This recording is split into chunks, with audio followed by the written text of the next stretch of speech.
Assalamualaikum, hai traders, welcome back to my channel.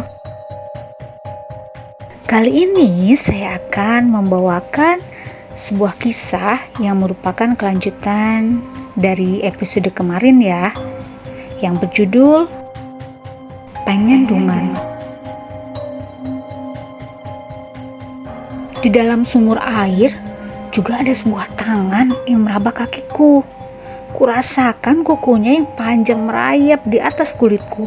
Selama berendam di sumur itu, aku terus diganggu makhluk gaib. Kadang ada yang meniupinku, ada suara teman-temanku yang seakan sedang ngobrol di pinggir sumur. Dan yang tidak kalah mengerikan adalah aku mendengar kembali suara almarhum ibu yang menyuruhku untuk pulang. Untungnya tekadku sangat kuat. Sampai pagi tiba, aku berhasil berdiam diri di dalam sumur itu. Abah Maman pun datang. Dia menyuruhku untuk keluar dari dalam sumur. Sambil tersenyum, dia memberiku sebuah handuk. Selamat Bejo, kamu berhasil. Abah yakin jodohmu akan segera datang. Ujar Abah Maman sambil menepuk pundakku. Mimpi itu datang lagi untuk yang ke-10 kalinya. Dalam mimpi, aku melihat pasar malam di pesisir pantai. Di sana ada seorang perempuan bernama Novi. Dia begitu manis, tingginya semampai, tubuhnya indah gemulai. Setiap kali dia tersenyum, terlihat lesung di pipinya sebelah kiri. Namun yang membuatku heran, ke-10 mimpiku itu sama, baik tempat atau adegannya sama sekali tidak ada yang berbeda. Mungkin hanya orang gila yang percaya pada mimpi, tapi rasanya aku memang sudah gila. Aku mulai percaya dengan mimpiku itu. Barangkali itu adalah sebuah isyarat. Ku ingat-ingat setiap objek yang terlihat di mimpi itu. Kurai buku catatan dan mulai menuliskan satu persatu. Kutulis pasar malam, pantai, SMKN 3, dan seorang ibu pedagang sawo. Semua itu kulihat dalam mimpi. Aku menggelengkan kepala. Semua objek yang kutulis itu belum cukup untuk menggali informasi tentang lokasi pasar malam itu. Tidak lama kemudian, aku tersentak karena ingat sebuah objek. Dalam mimpi itu, aku juga melihat sebuah bus pariwisata bertuliskan rombongan ziarah makam Syekh Asnawi. Segera ku cari lokasi makam Syekh Asnawi di internet, dan ternyata makam itu memang ada. Lokasinya tepat di pesisir pantai Caringin, Pandeglang. Aku juga mencari tahu tentang SMKN 3 di sana. Lagi-lagi mimpiku benar. Sekolahan itu memang ada di Caringin. Bulu kuduku seketika merinding. Mimpi itu bukanlah sebuah kebetulan. Aku tidak boleh menyanyiakannya. Pada hari Sabtu aku berangkat sendirian ke Caringin. Banyak bus-bus pariwisata yang mengangkut para peziarah. Aku sama sekali tidak mengenal siapa itu Syekh Asnawi. Segera ku cari tahu di internet. Ternyata dia adalah seorang ulama besar di Banten. Syekh Asnawi terkenal sebagai ulama yang aktif menentang kolonialisme Belanda. Bahkan beliau sempat dijebloskan ke penjara oleh Belanda karena pemberontakannya dianggap mengancam kedudukan Belanda. Pencarianku semakin menemukan titik terang saat melihat seorang ibu-ibu pedagang sawo di pinggir jalan. Tidak salah lagi, wajahnya mirip dengan yang kulihat dalam mimpi. Segera kuhampiri ibu tersebut. Aku bertanya soal pasar malam di pesisir pantai. Oh, pasar malam ya? Mas dari sini lurus. Nanti pas ketemu gang pertama, Mas masuk. Dan dari sana tinggal lurus aja. Pasar malamnya dekat pantai, Mas. Jadi beneran ada pasar malam di sana, Bu? Iya ada, Mas. Baik, Bu. Terima kasih ya. Aku langsung menuju lokasi yang ditunjukkan oleh ibu penjual sawo. Benar saja, aku ingat betul kalau ini adalah pasar yang kulihat dalam mimpi. Aku harus menunggu sampai pasar ini ramai pengunjung. Selepas maghrib, pengunjung mulai berdatangan. Para pedagang sibuk menjajakan dagangan mereka. Namun, aku tidak tahu apa yang harus kulakukan di sana. Untuk beberapa saat, aku hanya nongkrong di tukang bakso sambil memperhatikan lalu lalang pengunjung. 2 jam berlalu, aku belum juga melihat wanita yang ada dalam mimpiku. Malam semakin larut. Para pengunjung satu persatu meninggalkan pasar malam. Pedagang juga mulai membereskan tenda mereka. Tapi aku belum juga melihat wanita itu. Mungkin mimpi itu hanya bunga tidur. Aku memutuskan untuk pergi dari pasar malam itu dan mencari penginapan terdekat. Namun sesaat sebelum pergi, ekor mataku menangkap seorang wanita berkerudung merah yang sedang membeli nasi goreng. Kuperhatikan baik-baik wajah wanita itu. Tidak salah lagi, dia adalah wanita yang kulihat di dalam mimpi. Tanpa banyak basa-basi lagi, aku langsung menghampirinya. Novi ya? Tanyaku. Wanita itu tampak bingung. Siapa ya? Tanyanya. Kenalin, aku Bejo. Kusodorkan tangan ke wanita itu. Ragu-ragu dia menyambut tanganku. Novi, timpalnya. Singkat. Untuk beberapa saat, kami sama-sama diam. Kamu siapa? Tahu namaku dari mana? Tanya dia lagi. Sangat konyol kalau aku bilang tahu dari mimpi. Media sosial, aku suka lihat sosial media kamu. Oh, begitu. Kata Novi. Aku sangat bahagia. Itu adalah pertemuan yang paling berkesan dalam hidupku. Semakin lama aku dan Novi semakin akrab. Ternyata dia sudah tidak punya orang tua. Dia hanya tinggal bersama kakak laki-lakinya. Aku tidak peduli dengan latar belakangnya itu. Yang penting aku merasa nyaman bersamanya. 2 bulan dekat dengan Novi, akhirnya aku memutuskan untuk menikahinya. Pernikahan kami sangat meriah. Aku tidak menyangka, ternyata sumur penyandungan itu manjur. Aku tahu Rini pasti kecewa, tapi mau bagaimana lagi? Aku benar-benar mencintai Novi, wanita yang kukenal lewat mimpi.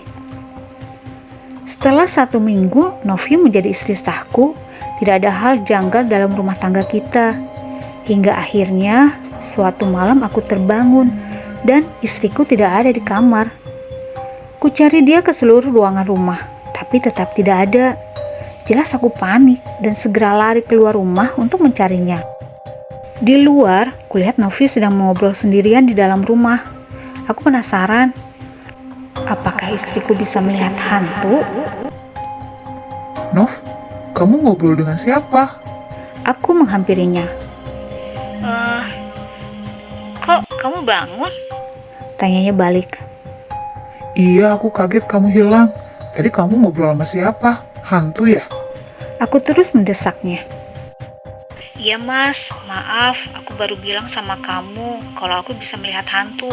Tadi ada pocong yang masuk rumah kita, tapi sudah aku usir. Jelas Novi. Aku tidak menyangka kalau istriku ternyata seorang indigo. Nanti kita bicarakan lagi soal ini. Ayo, sekarang kita masuk. Ajakku. Selain kejanggalan itu, aku juga mulai mempertanyakan ketaatannya terhadap agama. Soalnya selama tinggal serumah dengan Novi, aku tidak pernah sekalipun melihatnya sholat, apalagi mengaji. Pernah suatu malam saat aku sedang baca Al-Quran, Novi menghampiriku dengan wajahnya yang panik. Mas, aku lagi sakit gigi, baca Al-Qurannya nanti saja ya, ujar Novi. Dia menyuruhku untuk berhenti membaca Al-Quran. Aku bingung, katanya dia sakit gigi, tapi dia tidak mau diajak ke dokter. Tampaknya memang ada sesuatu yang belum kuketahui tentang Novi. Tingkahnya semakin lama semakin aneh. Aku harus tanyakan ini ke orang pintar. Aku bekerja sebagai freelancer di bidang desain grafis. Pekerjaan ini membuatku lebih banyak waktu untuk mengawasi tingkah Novi di rumah. Pagi ini Novi sedang masak di dapur, sedangkan aku sibuk mengerjakan pesanan klienku. Tidak lama berselang istriku seperti mengobrol dengan seseorang di dapur. Sesekali ku dengar ia tertawa.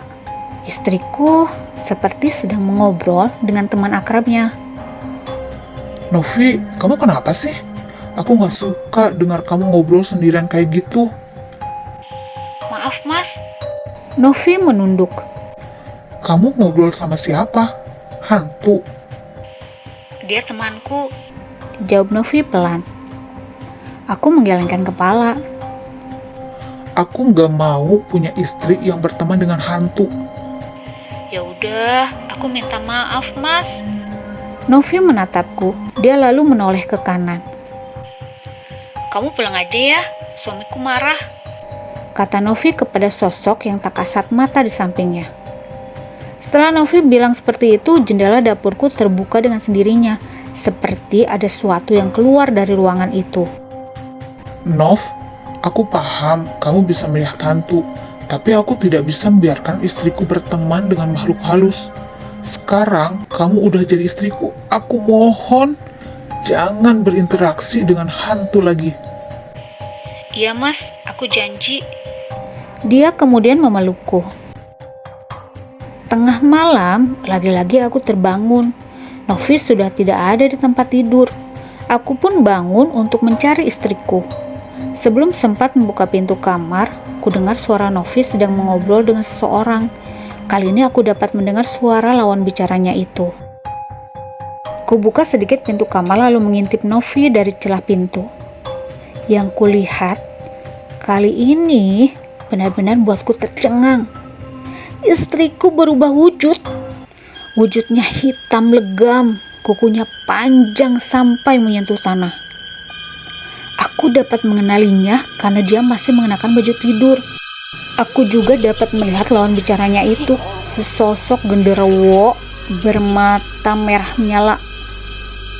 Ku tutup pelan-pelan pintu kamar agar tidak terdengar oleh Novi. Sekujur tubuhku bergetar ketakutan. Aku baru sadar kalau selama yang kunikahi ini adalah dedemit. Pantas saja sampai saat ini Novi tidak mau mengajakku berkunjung ke rumahnya. Bisa jadi Novi dan kakaknya itu adalah dedemit yang tinggal di pepohonan atau di tempat-tempat keramat lainnya. Gagang pintu kamarku bergerak. Buru-buru aku naik ke atas ranjang lalu berpura-pura tidur. Posisi tidurku membelakangi pintu. Novi naik ke atas kasur, lalu tangan kanannya memelukku dari belakang. Istriku masih dalam wujud yang mengerikan. Badannya busuk. Itu membuatku mual. Aku juga dapat merasakan kukunya yang panjang menyentuh tubuhku. Tidak ada yang bisa kulakukan. Kalau aku berontak, dedemit ini pasti akan menyerangku. Lebih baik aku membiarkannya tidur bersamaku malam ini. Keesokan paginya aku pergi dari rumah. Aku bilang ke Novi kalau sedang ada urusan dengan klien. Jelas aku membohonginya. Padahal aku pergi ke orang pintar untuk berkonsultasi soal ini. Bram yang memberitahuku soal dukun itu. Dulu gue pernah kesana pas adik gue ketempelan setan. Sekarang dia sudah sembuh. Lu jangan dulu berpikir negatif sama Novi. Kali aja dia emang ketempelan makhluk halus. Begitu kata Bram dari seberang telepon. Iya Bram, semoga aja istri gue bukan setan. Setibanya di rumah dukun, aku disambut dengan ramah. Dukun itu bernama Ki Handoko. Penampilan Ki Handoko sama sekali tidak mencerminkan seorang dukun. Dia mengenakan celana pendek dan kaos oblong warna putih. Tampaknya Ki Handoko tinggal sendirian di rumah ini. Ia menyuguhkan air putih dan pisang goreng yang terlihat sudah lembek dan tidak menarik. Istrimu itu adalah dedemit sumur Panyandungan. Dia dedemit perempuan yang umurnya sudah mencapai 3.000 tahun, tapi tak kunjung menikah. Tidak ada satupun jin yang mau menikahinya. Kalau istilahnya manusia, dia itu perawan tua. Tampaknya ada yang sengaja menjodoh kamu dengan dedemit itu. Jelas Ki Handoko. Sialan, jangan-jangan ini perbuatannya Abah Maman. Ya bisa jadi ulah manusia. Kata Ki Handoko. Terus apa yang bisa saya lakukan, Ki? Ceraikan istrimu, suruh dia kembali ke alamnya. Tapi aku sudah menyetubuhinya, dan kalau dia hamil bagaimana? Tanyaku lagi. Anakmu akan menjadi setengah manusia dan setengah jin.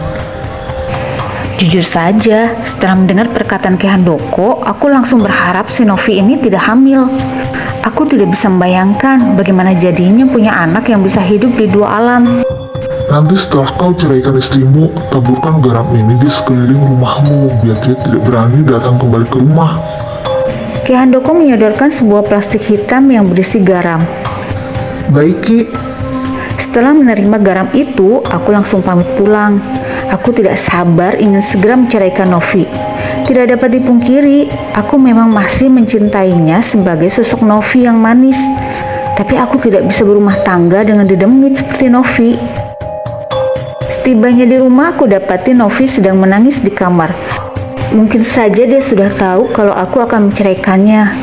Dia duduk memeluk dengkulnya sambil tertunduk. Perlahan aku mendekatinya. Mau bagaimanapun, Novi adalah didemit yang harus kuwaspadai. Nov, "Kamu jahat, Mas," kata Novi sambil menangis. maafin aku, Nov. Novi menoleh kepadaku. Tampaklah wajahnya yang hitam legam. Dia juga bertaring, bahkan air liurnya menetes dari mulutnya. Jangan mendekat. Aku mundur beberapa langkah. Novi terus menangis sambil melangkah mendekatiku.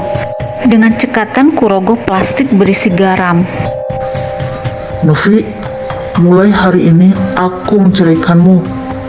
Tidak lama setelah mendengar perkataanku, tubuh Novi seketika membesar. Bulu-bulu tebal dan hitam tumbuh dengan cepat di sekujur tubuhnya. Kini tingginya 2 kali lipat dariku. Matanya merah menyala. Segera kulemparkan garam pemberian Ki Handoko ke sosok didemit itu. Seketika Novi berteriak kesakitan, lalu menghilang begitu saja. Walau wujudnya sudah tidak terlihat, aku masih dapat mendengar suara Novi yang meminta tolong. Kutaburkan butiran garam di sekeliling rumah agar demit itu tidak kembali lagi. Setelah menceraikan Novi, hatiku lega. Garam itu benar-benar manjur. Novi tidak berani datang lagi ke rumah ini. Tapi di hari kedua setelah perceraian, aku kembali mendapat masalah. Tengah malam, ketika sedang asyik menonton TV, ada seseorang mengetuk pintu rumahku. "Siapa sih malam-malam begini yang bertamu?" Gerutuku seorang diri. Jelas saja aku kesal. Aku terkejut saat mendapati seorang bayi di depan pintu rumahku. Bayi itu diletakkan di dalam kardus. Tangannya bergerak-gerak menandakan kalau bayi itu masih hidup. Aku bingung. Ini bayi siapa dan dari mana datangnya? "Mas, bayi-bayi kita sudah lahir," teriak Novi dari kejauhan. Dia berdiri di luar gerbang rumah. "Bayi-bayi?" Aku mengerutkan dahi.